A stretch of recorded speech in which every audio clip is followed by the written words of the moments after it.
Magandang gabi, Philippine Air Force. Alamin natin ang magiging lagay at taya ng panahon ngayong gabi ng Martes, 7 April 2026 at sa mga susunod na mga araw. Sa kasalukuyan, wala pa rin tayong binabantayan na kahit anong sama ng panahon sa loob at labas ng ating Philippine Area of Responsibility. Yung ridge of high pressure ay nag-extend naman dito sa northern at central zone kaya't asahan pa rin natin na makaka-apekto lang sa buong kapuluan ay ang mga localized thunderstorms.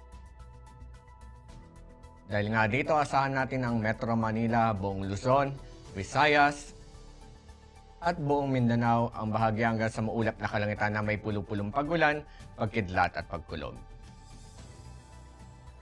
Para naman sa mga susunod na araw sa mga piling lugar dito sa ating bansa dito sa Metro Manila, Cavite, Lipa, Angeles, Puerto Princesa, Kalayaan Islands,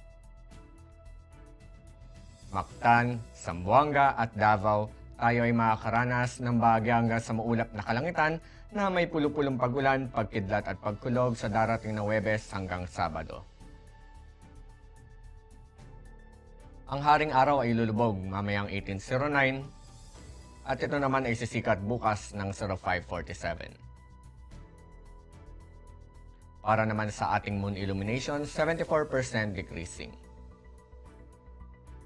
At para manatiling updated sa lagay at taya ng panahon, i-follow lamang ang Air Force Weather Center sa aming mga official social media accounts. Yan lamang po ang latest update mula sa ating lagay ng panahon. Sa ngalan ng aming commanding officer na si Colonel Alvin John Cugador, PAF GSC, ako po si Staff Sergeant John L. T. Salsipuedes, Philippine Air Force, Weather Broadcaster ng Air Force Weather Center. Muli magandang gabi, Philippine Air Force.